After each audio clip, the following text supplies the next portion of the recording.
Hi, I'm Ellen. I am a full-time MBA student graduating next year, and I have the honor and pleasure of interviewing Rebecca Lodes, our MBA director. My pleasure. Yeah. So I think the first thing that I was curious about getting to know you, besides the awesome podcast that you listen to, I think that was our first conversation that we had, was, what made you want to be a director of MBA programs and your background and your experience and why this is important to you? Mm-hmm. I think, so I saw for myself the impact an MBA can have. So I was kind of like super classic, did engineering at undergraduate, then I left, I was working at that time, it was kind of like .com startups, reached a kind of technical ceiling, and it's almost at that point I was like, okay, do I want to continue and kind of like do a deeper dive on tech, or do I want to get more of a general kind of management experience? And I decided I wanted the latter. Tried to do it where I was working, and that was not possible. So for me, the only choice was really to do an MBA. So I did my MBA, I came out, and the opportunities which were given to me, or I found, no one in their right mind would have trusted this nerdy coder with, unless I'd had actually gone through the MBA program. So I saw for myself the huge impact that it can really have. And that is what makes me passionate about what we do. Because I genuinely believe that this is one of the few qualifications which is accessible to everybody and can genuinely transform your life. I mean, I've lived in different countries. I'm fortunate to work in this amazing institution here. And I think for me, it's because I genuinely, it's so cheesy, but I genuinely believe in the transformative power. But it sounds a bit kind of cliched, but it's my guiding light. And when I think about the program and how I want it to continue evolving, it's always around that. Every time I learn more about your career journey, I'm like, oh my gosh, that's me. It's like going from tech, and I also tried in my company to make this in-between role work, and the really cool people I'm meeting in like the startup ecosystem here in Berlin and some of the corporates, I'm pleasantly surprised about how many have this engineering background. Although it's not required for this, it's nice to know like this is the place to kind of springboard off into really cool things. I think different backgrounds bring different things into the program. So for an engineer, I think that one of the kind of like the power skills is really the ability to think about, okay, how can I rationalize this? So very much as, okay, what's the model? How can I break this down? How can I reverse engineer stuff? You don't have to always know it, but how can I do that? And then you have someone coming in from a maybe humanities background who is super strong in some of the critical thinking and kind of like, and logic as well there. And so those together are really complementary, and I also see that represented in the classroom because it's not just engineers, it's not just people from a business background, it's this beautiful mix, which means that everyone is bringing something different to the table, and so you have different people to learn with and from. Really echoes how I feel about our cohort, because I'm learning so much from all the people with different backgrounds, whether that's the country they're coming from or their like professional background or their personality. Something I was thinking about last night before this was like, what do we all have in common as a cohort? Because I'm finding people that I think I'm going to be talking to long into my career. And I think it's this like passion for purpose and wanting to help and grow and be part of like positive change in the world. Is that something intentional that you guys did from the MBA perspective? Tell me a bit more about, the cohort makeup and why this cohort, why these skills? We always, I think one of the things that's really super important, as you said, you're learning kind of like from other people, so therefore diversity is really key. And where we definitely stand out, if you look at the profile of all of our cohorts, irrespective of the program, they are always drawn from all over the world and bringing that diversity of background, because you're learning from each other as much as you are from faculty. We also want, and obviously we've got, rigorous application process, but during admission is your chance to kind of like to show us a little bit more of your personality, for us to kind of show you more of ESMT. And I think that we are shaped by where we are, beautiful Berlin, creative, diverse, international, kind of like a edgy, I would say. We talk about business, definitely scrappy. Make a lot from a little. Exactly. I mean, poor but sexy, but then look at it as, Berlin. I was reading actually this morning, 2.2 billion euros a year I invested in startups here. Yeah. And so it's kind of like, it's an amazingly rich and fertile ground. So I think that does attract a certain person. Yeah. Who wants to come here, who wants to use this as their springboard for life in Germany. But I also think that when we're talking to students, it's really important that we find people who are genuinely as invested in their own development as they are with other people that they're learning from. Definitely. Because we want team players, we want people, it's competitive cooperation. Yeah. And that's really fundamental. It's lovely to hear that we're achieving it, because it is a very difficult, and it's the secret sauce, I think. And it's our admissions folks that are just really amazing at doing that and helping craft a class. Yeah. And then, we are a small school. So what's also really nice is that we actually get to know our students by name, which is like their faults, all their good things, you cannot hopes hide. and dreams. And that is actually something simultaneously, the smaller class sizes was a huge plus for me in applying. And also I was like, oh my God, what if I go and I don't like anyone? And then I'm here for a year and 3 months. And then I was like, oh my gosh, Ellen, you're in Berlin, there's going to be someone, there's going to be something. And I think that this opportunity to be in a smaller class means that we get to know everyone really personally. And when I've been had the fortunate experience of going to other business schools as part of this, whether it's GNAM or MBAT, everyone's really surprised when they hear that our cohort's small and that we know everyone. And it makes me feel very glad that you're saying this, because it's also reflected in my experience of it's a real camaraderie and competition together rather than against each other. Exactly. Because, and I think Berlin's a really cool place for that, because there's just so much opportunity. It's like you can really do whatever you want, whenever you want. Yes, and it's also you're the agent of seizing that opportunity. And I think that is how can we better enable you to take advantage of the opportunities which you will find and will be presented to you. Yes, and I think part of this that I also wanted to touch on today was the different ways that people could apply for business school. So I've spoken to a few prospective students, I've spoken to a few of my peers, and GMAT was scary to do. So not as interesting a question than talking about all the different experiences you can have in Berlin, but I think it's a really important one to know, what are the variety of different admission processes people can go to, because it is something so important for diversity. Yes. We accept 4 different admission tests. So it's really a case of finding the one that works best for you, because it's also, we're not going to prescribe one particular one. So GMAT, GRE. Also, there is something called the GMAT Executive Assessment, not taken by many students for full-time, but we accept it. And then there is also the ESMT admission test. And this is something that we offer as an alternative. It's something that you will do online from home, and the score goes only to us. So we want to give you different ways of doing it, because we also appreciate sometimes you've got an amazingly long timeline, and so it's really easy to kind of get everything together. And other times, I would not say that a full-time MBA is an impulsive decision, because that is the complete opposite. You really need to think about, I'm moving to a new country.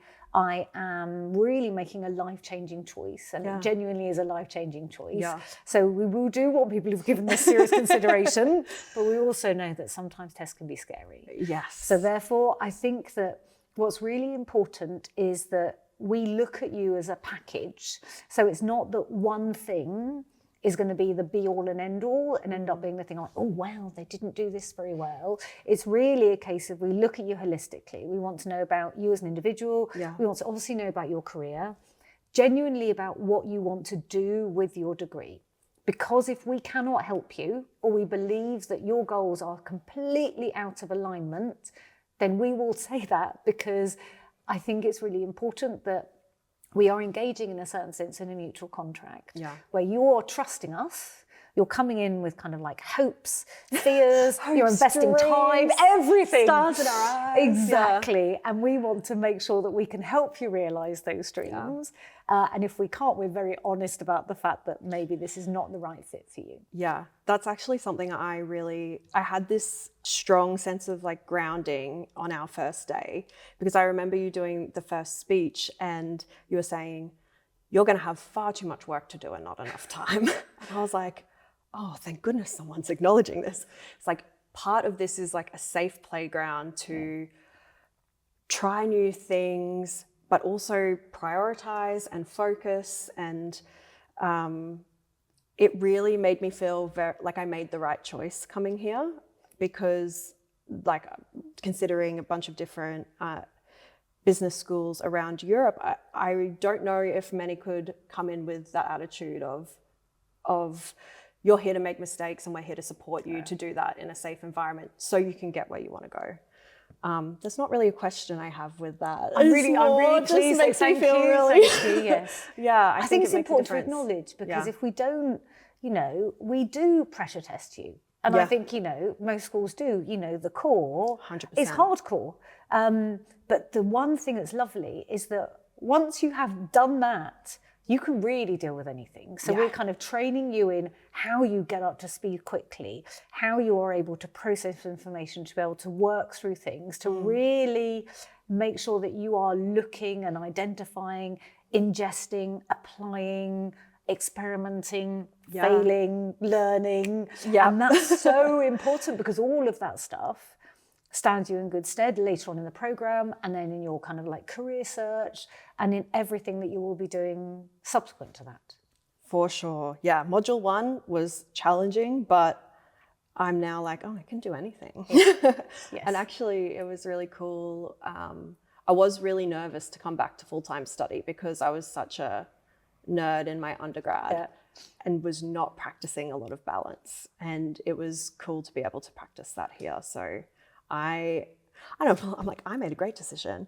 But it's how one of my peers told me when she joined this MBA program. She was like, this is a gift to ourselves. Like, when else do you get the dedicated time to literally do whatever you want in this environment that, if you push for it, if you advocate for it, like, the university will support you. So that's something I've really enjoyed. I think kind of, there's the curriculum, so obviously there's the formal parts of the program, and there's the informal parts of being part of the ESMT community. So all of the student clubs and the really interesting stuff that they're doing. Yes. Obviously with the consulting club, we've got kind of startups as well. Yes. So there's some really fun stuff that goes on. And then the ties that we have with businesses in Germany. So the number of speakers that we get coming in, the dialogues, it's like the CEO dialogues. We also have, Chroma Meet. So there's opportunities to really not only gain from the program, but also to enrich and to hear perspectives and diversity coming into the school from voices outside. Yes. A big reason for me applying here was Valley, the entrepreneurial hub here. I was like, that's why I'm coming to do my MBA, to do more with innovation and entrepreneurship. So, and now being here, I'm also seeing there's Deep. I'm also seeing the Sustainability Institute. Tell me a little bit more about the MBA program and this side of the ESMT community, these like pillars in the community for MBA and outside the university. I mean, we've got 3 key pillars we've identified at ESMT. So analytics, innovation, and leadership. And so kind of this is tapping into the innovation aspect, because I think that we talk about ESMT business as unusual. Everything has changed so much. I mean, in the world of work, you look at just, the past 2 years, past year, everything is just really changed, and the old approaches are no longer valid. We need, and we are as a responsibility as an institution to help bring forward and help enable those that are going to challenge and change and think differently. And that comes from innovation. That comes from kind of like setting up a new business in order to take over and kind of pull the rug out from underneath the traditional, or encourage different ways of thinking, and that fertile ground. And that's fundamentally important to who we are as a school, and of course to the program as well. So making sure that we integrate those opportunities. I think in Europe, Berlin is number 2 behind London in terms of the level of kind of like startups, scale-ups. Yes. I was reading that there's something like 40,000 new businesses are registered a year. Wow. So, I mean, that's enormous. So Yeah. I wonder how many of those succeed, but, you know, we are in a very fertile ground 100%. that's attracting lots of investment. And so there's lots of potential here for those that do wish to go down the entrepreneurship. But you can also apply entrepreneurial principles in a business with entrepreneurship. 100%. So it's not as though just because you're not choosing the startup route or the scale-up route, you're then kind of like completely blocked.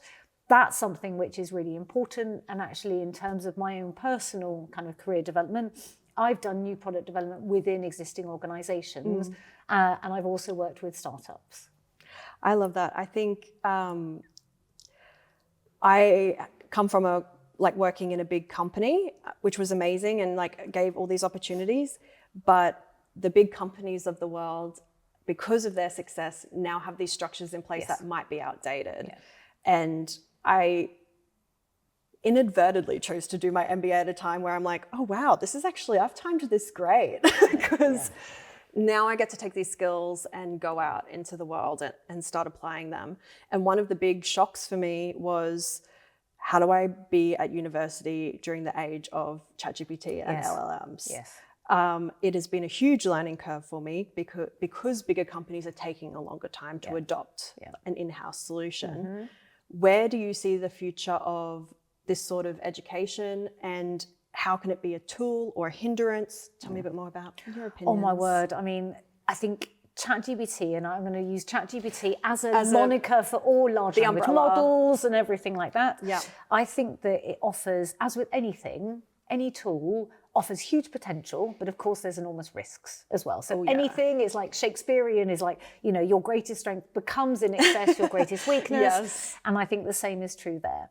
What we are seeing, I think, across Germany is that there is enormous potential, because digitization, that is something which Germany most definitely needs in digital transformation. For sure. So we have seen kind of like larger companies struggling with legacy systems, but I think that's also changing. Yeah. However, I actually, looking at some recent reports around AI adoption and implementation within larger organizations, very few of them have actually made a tangible difference, and very few AI projects actually result in success, which is actually really fascinating. Yeah, I didn't know that. I think there are things where we can do in terms of, there is the integration in terms of AI as a topic and a domain. Yeah. And then there's AI into your actual learning experience. So I think it's the, you know, how do we teach about, but how do you learn with? Yes. Are probably the two aspects. So if we're thinking about teaching about, one of the enormous upsides of an in-person program is that we can adapt our elective offer in order to respond to what's going out and bring you cutting edge topics. And so therefore that is something, way in which we can bring in things like, you know, working with AI agents, agentic AI, things which businesses, those back office business processes are where the enormous value can be extracted. Everyone's focused more on front, but it's actually the back office where this is where kind of returns are delivered. So in terms of enabling you to help organizations leverage digital transformation, yes. Then there's the how you are learning yourself. And I think that we have created ChatGPTs for all of our courses. It's up to the faculty to release them. There is a student version, so you can interrogate the materials that faculty member has developed. You can use it to increase your understanding. You can use it to help your learning journey. And I think it's really important that there is that partnership model, even though I realize it's a non-entity, but there is a partnership model where you are able to leverage the tools in a way that makes sense, but always keeping that perspective of, does this actually make sense? Because I think the need for critical reasoning, analysis, and kind of rationality has become a lot stronger as a result of the introduction of kind of LLMs. Yeah, and what I really was very grateful for is that earlier in the course, we did a lot of content around what is decision making, where do we think this technology is going to go, what is humans' place in it, to make sure that it's making our us more effective as critical thinkers, and just the science research behind what stage of a project process is it useful in. For me, who has a bias against from my software engineering background, it was really useful for me to be like, Ellen, take a look at yourself. Like, this is something really useful. Yes. And if you're not finding use in it, maybe you need to learn a bit more about where in the process. Yeah. And so my uptake of these sort of tools has gone up a whole lot more. And a lot of that's just been learning through my colleagues that have been using it for ages when English isn't their first language. Yeah. And I was like, damn, I've really been missing out this whole time. It's interesting because we used to have a writing skills course for those who are non-native English speakers in order to help them understand more about academic writing. And 2 years ago, we just got rid of it because it's like it made no point because there are tools that are available and out there which are able to help those that don't have English as their first language in order to express themselves more clearly. And those tools are always going to exist. They're not going to suddenly disappear. So, and we don't really want to, we're not here to evaluate how well you express yourself in English. It's like, what's the kernel of the idea? What is at the heart of it? Yeah. And that's the things because that's what really matters. Yeah. It's impact.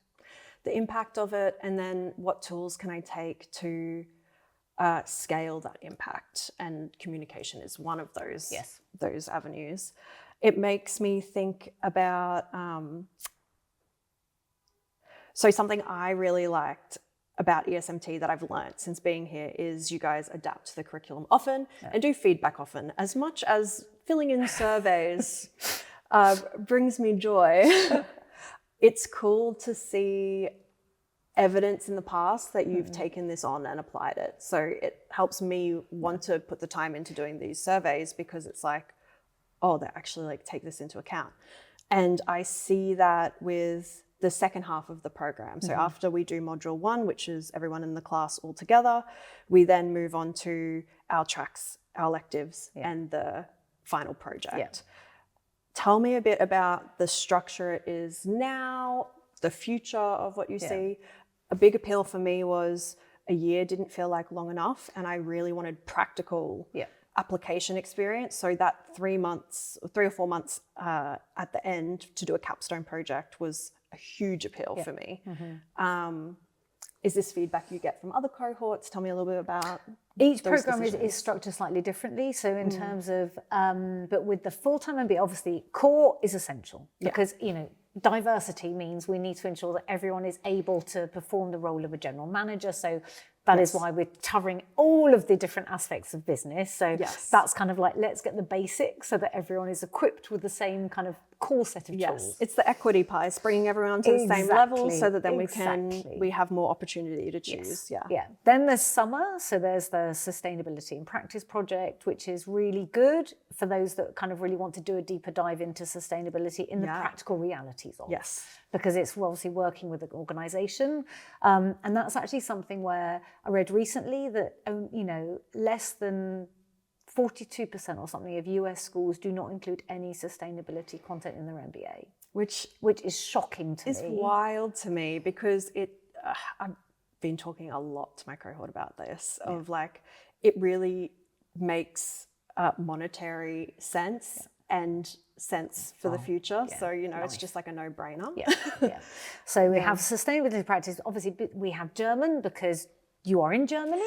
It's really good to improve your German skills for those that want to make a career here, which most of our full-time MBA students do. Yes, I did German over summer, so it was really fun. And then obviously internship. So those are kind of 3 things in order to really do a more of a deeper dive into Germany per se, because it's more of a kind of the tangible experiences. Then we have tracks and electives. We currently have the 2 tracks, managerial analytics and innovation entrepreneurship, and then electives. However, I would say if we're looking at how the program will evolve, I think that the tracks will evolve into specialization certificates, which gives you a lot more flexibility and choice. So you don't need to take all of the courses in a track unless you wish to. I see. And we're also talking about bringing in a actually getting a lot more practitioners who are delivering all of the electives. So it's really Amazing. not just having kind of guest speakers, but to have them actually really doing a deeper dive into the realities. Yeah. So those are a couple of the kind of the upcoming changes Stay which will go ahead. tuned. And then obviously the final project where you're working on a consulting project in organisations where we have worked with before. They come to us with genuine business challenges. Yes. And so that is also an opportunity, particularly, obviously, we were founded by business, where we're bringing in our founder companies. Yes. And they have an opportunity to create those projects that you'll be working on, but also for us to work with organizations and institutions across Berlin, across Germany, and then obviously, startup scale, or you can bring in your own business idea.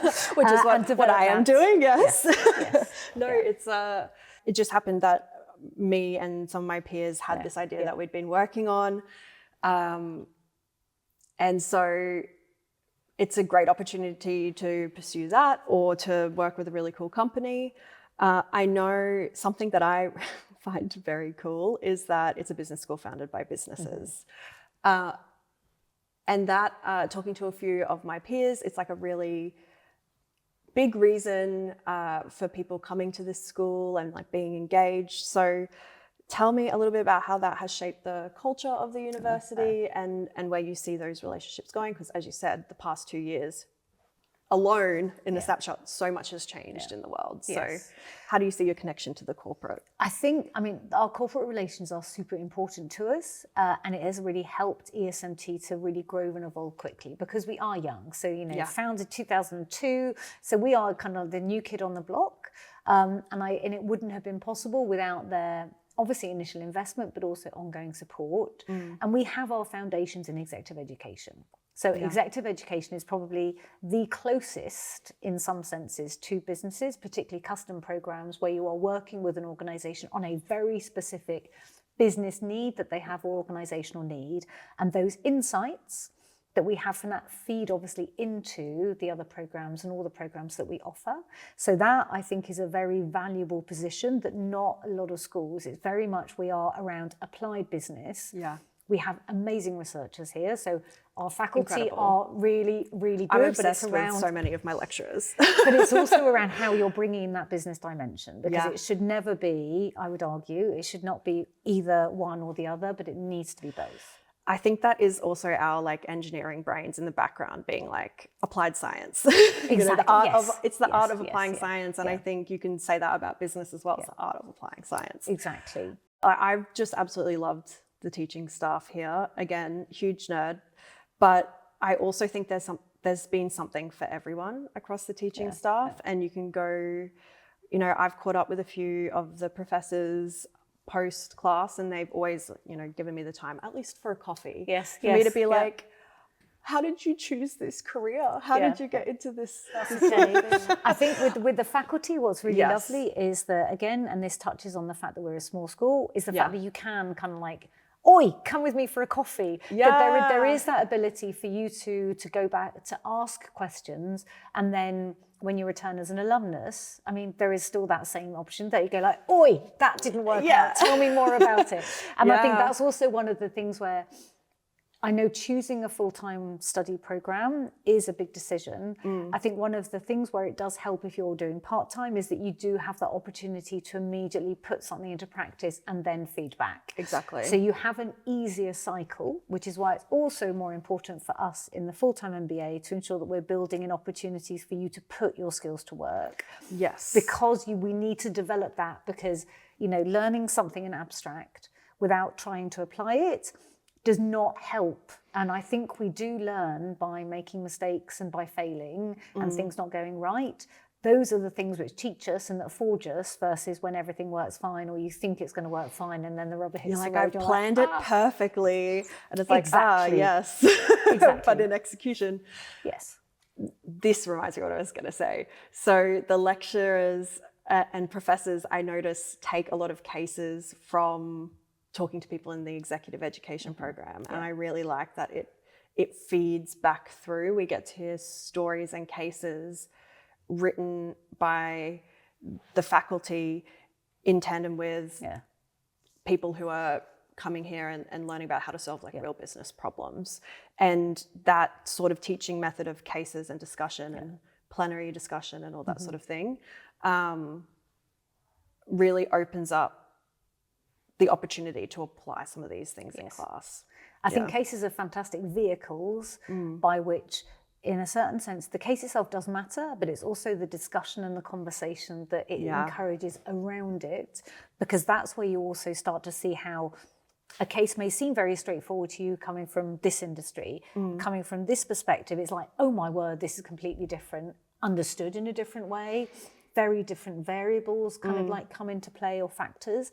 So I think the case method is something that's a very useful tool, obviously pioneered by Harvard, used by business schools around the world. But I also really like the fact that our faculty do write cases and are actively contributing to the databases of cases on a global basis, but really using actual examples that you'll see from Germany and from Europe, because obviously we are in Germany, we are a centre of Europe, so therefore it's really important that you're coming here for a European and a global perspective, but we really need to make certain that you'll understand the kind of the vagaries of Europe. For sure. And we've mentioned a few times US business schools. So tell me a bit about, you know, if someone was coming in and they're like, I'm going to move across the world anyway, say they're from Australia. What would you say is the competitive edge or core difference between a business school in the US compared to a business school in Europe, and in particular ESMT? I think obviously for me, it's around, we are focused on a European perspective in a sense. So yes, we are a global business school, but we also have to face the fact that we are here. So therefore, there is a very different worldview when you're in Europe than if you're in the US or in other world regions. The same as if you went to, say, China or, you know, Latin America, you'd be developing a different perspective that's grounded on that basis. You know, obviously there are topics which we really focus on, are important to us. So sustainability, green revolution, you know, obviously what's going on in tech as well. So I think that we have that. There's lots of exciting diversity here that we can kind of leverage and tap into. We are also a lot smaller than many US MBA programs. And so it really is a case where we genuinely know you. And I think that you do not see to such an extent. We're also, you know, programs are shorter. So traditional US model is 2 year. You know, Europe, it's more around the 1 year, 1.5 years. So therefore you have kind of like a slightly shorter, but also significantly lower tuition fees. Purely on a financial basis. I would also argue kind of like, you know, most US schools or a number that I see are based, you know, they're not in the center of the city. You don't have access to kind of like a cosmopolitan city life. You might be in a college town. So therefore you've also got this is a case of you're not in some kind of like greenfield site. You are here right in the middle of everything. Literally. And so it's very much more of you're experiencing that. And then I also think that, I mean, obviously I've lived in other places. I keep on coming back to Europe because I think I'm a Euro babe at heart. And I think, you know, when I look at Europe, it's fantastic. If I get on a plane or I get on a train, let's say train for 5 hours, I could be in so many different countries. So many. You'd be past Prague. Exactly. Whereas if I was in the US, I'd still be in the US. The food hasn't changed much. But, you know, so there are things here where I think that real hodgepodge, melting pot of cultures and history that you see here, it adds an additional dimension. Yeah, definitely. Us coming here, doing a full-time MBA, the goal is to get a job at the end. So tell me a little bit more about the interaction between the MBA and our Career Development Centre, what those opportunities look like. I know we have MBA Forum coming up, which I'm really excited about. Talent Forum. Yeah, which is going to be awesome. I also know it's really hard to give personalised career feedback to people, and every cohort is different and wants different things. So how do you guys navigate that challenge and opportunity?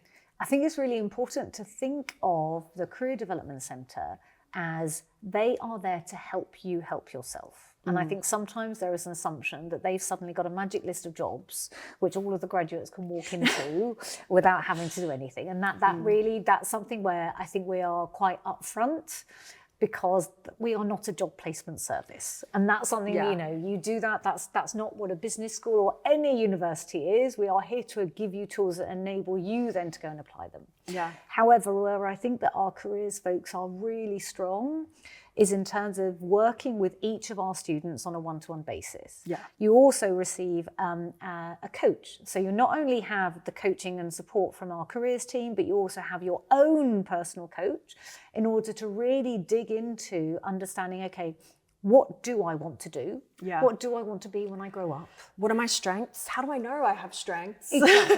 And what Yeah. does that mean? What are my transferable skills? Because Yeah. often, you know, you come in and you go like, okay, I've always done this job, but it's around thinking about actually there are skills and there are knowledge and capabilities you have which cut across industries and sectors. So therefore, how can we tease those out and help you identify them? Because that puts you in a stronger position when you are looking for program roles. Yeah. So the CDC does, obviously we have one-to-ones, we have coaching, we also have a number of different workshops in order to help you with that search.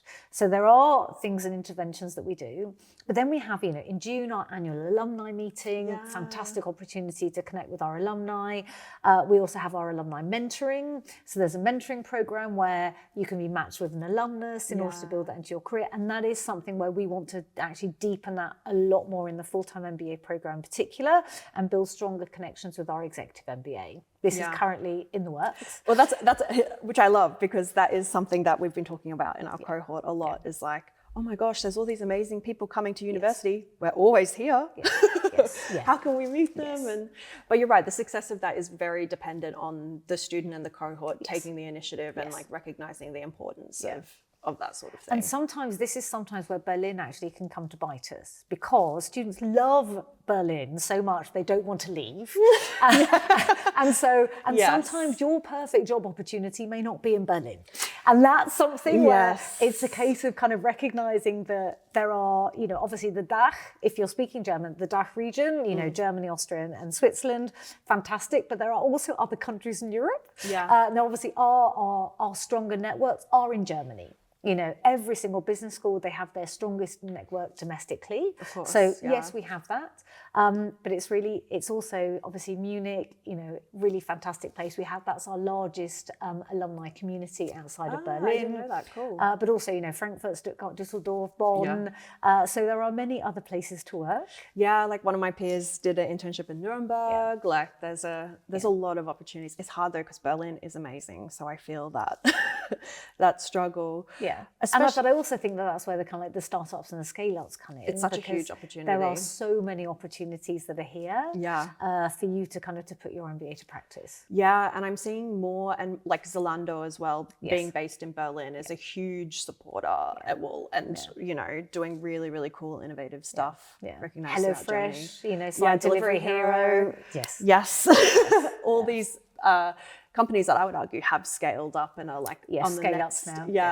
On the next level. And I know like a bunch of my peers have interned at those places as well, which is really cool. It's also really nice actually in terms of those founder companies. We saw, you know, it's like a number of folks have interned with Allianz. We have Mercedes-Benz are actually offering an internship for next year, for 2026. So we are doing more to try and ensuring access and enable and facilitate. And I think you asked about founder companies earlier. We also have a lot of scholarships. We also have a lot of stuff that comes in terms of their support, not just in terms of giving us time, but also financially supporting students. So we have the BMW scholarship. We've had scholarships also coming in from Allianz again. And so I think that that's really exciting, where you have organisations that are prepared to support and enable and facilitate those that come from different world regions or are less able to have the economic wealth to study, to actually bring them into here and working. Yeah, because it is scary going into a potential year and 3 months without an income. So having those opportunities there, having scholarships that are accessible from a variety of different sources it was a huge reason that it enabled me to be able to come study here. The more I'm learning about my friends and my peers, you know, these opportunities I think are really helpful for attracting diversity, which is I'm Exactly. like, we have a woman director. Like, I mean, she's an engineer by trade. I'm like, yes.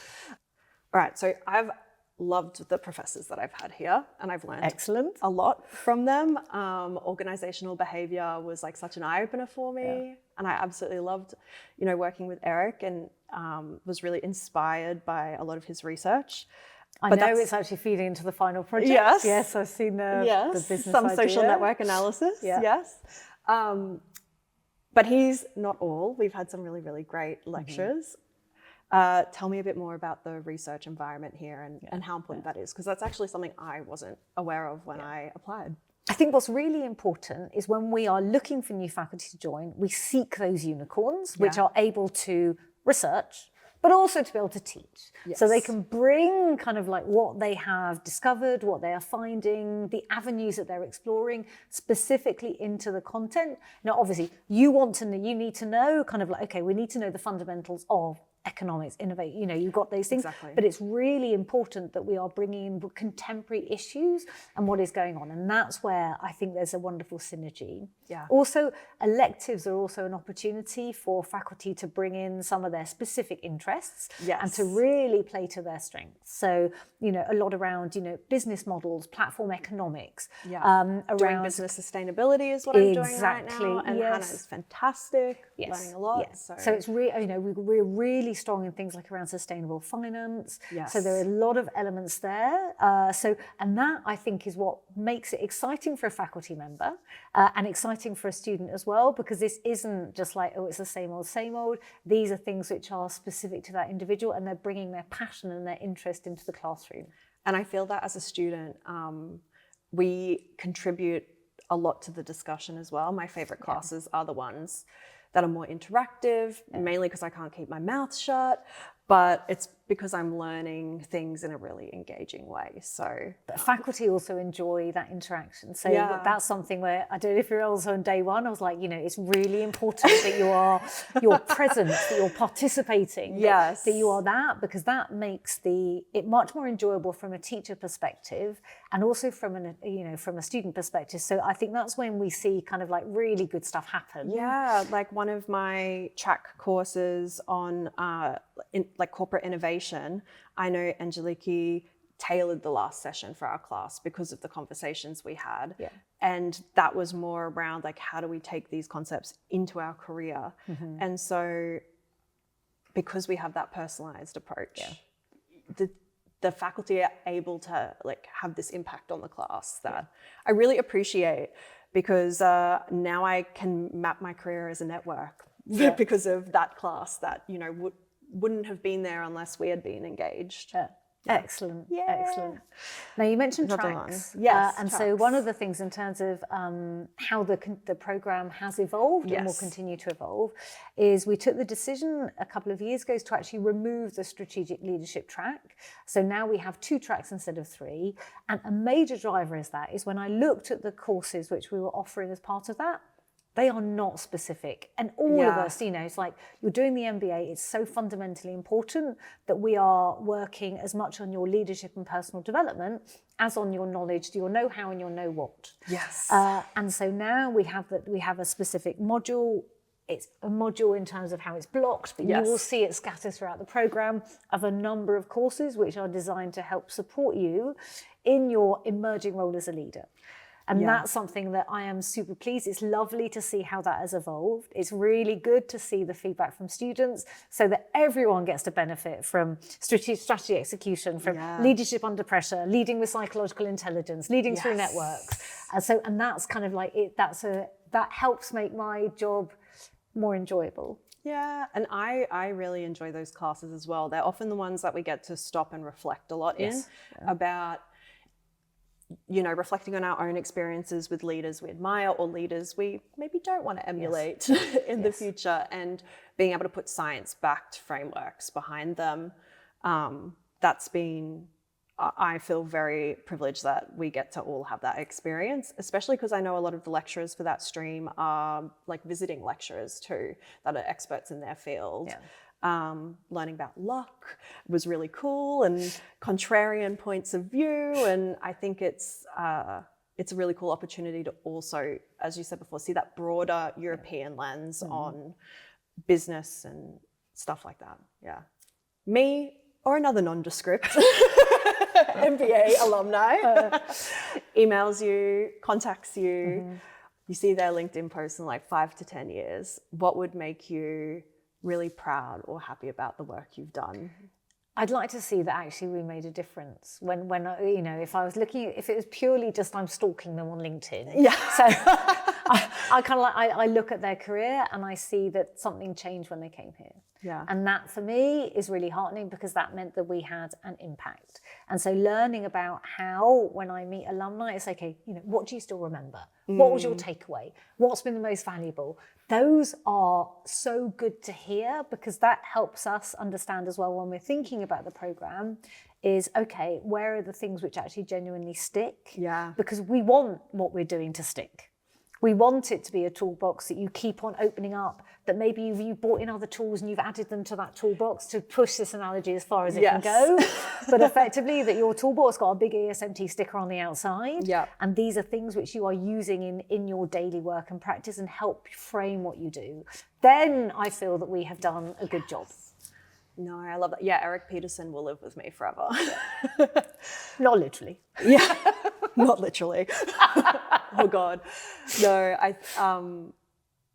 That's really cool. So I'll make sure I send you something, in 5 to 10 years, I'll be like, I applied this case, this thing.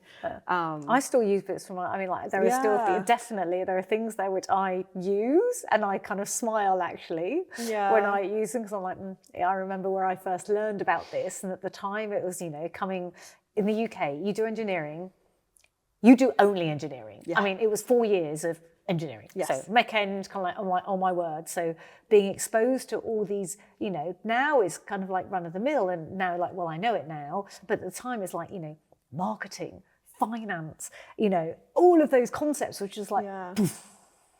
And it just gives, like, for me, my self-confidence in those areas now. Like, that's one of the huge impacts is like, oh, I may have thought this was true, but now I have the language and I have the science. I can go in with more confidence and ask a better question. Ask a better question, or know when no question needs to be asked. Yes. It gives us, it gives me, and I think I can confidently say a lot of my cohort is able to go into those rooms now and doubt themselves a little less. And fight back against the imposter syndrome a little more. I know, and I think that that's something where, I wish that our MBA was consistently at parity. And so, it's like it really does vary year on year. And I do worry that women can hold themselves back because they don't realise the amazing potential that they have. Yeah. And I hear that more from our female candidates applying than I do from male, that self-doubt, that wondering, am I worth it? Am I good enough? Yeah. And it saddens me to hear that is still persistent. And I really like when we can really make a difference. Yeah, me too. Yeah. And it's, I think it's a constant fight to help people realize how amazing they are. One of the things we are doing next year, which unfortunately you are not benefiting from, is we actually have a new course called Resilience that's coming into the leadership. You were telling me about this, yes. Exactly, and this is exactly, it's like, I can't do much to help people before they start the program. No. And so, however, resilience is such a fundamental topic because it's how all of us bounce back from setbacks. Effectively, resilience is your ability to manage your bounce back in a way where you can process it and you are able to use it in a positive versus potentially viewing it as something negative. Yeah. And so I'm really excited to see how this develops. It is a little bit of an experiment. I love it. But I am so looking forward to seeing how we can kind of build this and more deeply integrate it into the program, because resilience is something which also employers say that they are looking for from their future employees. And I think it's something that we are excellently and very well placed to be able to really support our students to develop that muscle. And it is a muscle. Yes. You need to for kind of to sure. practice it if you, As part of that, is it also like well-being training on, you know, regulation, how to keep yourself, because it's easier to be resilient if you can bring yourself back down. Like for me, regulation and, you know, knowing how to look after your body, mind is part of resilience. Is that taken into account? I believe it is. I have not yet seen the full curriculum. So therefore this is why, however, the faculty member who is leading this actually has a psychological background, a psychologist background. So it will definitely be something that's a holistic versus a monodimensional. Cool. That makes me really excited. Yeah, I'm excited. Yeah. I'd just like to say thank you so much. I really appreciate and enjoyed our kind of conversation. I hope that you have found this useful as well. We are here to answer any and all questions, and it's just been a real delight. And, you know, it's lovely to have people like you in our class. It's lovely to have people like you on the faculty. I always love chatting to you. I always learn something new, and I really hope that, you know, the next cohort gets to benefit from all the amazing learnings, just like we did from the previous one. So thank you for putting so much care into this program. My pleasure. Yeah.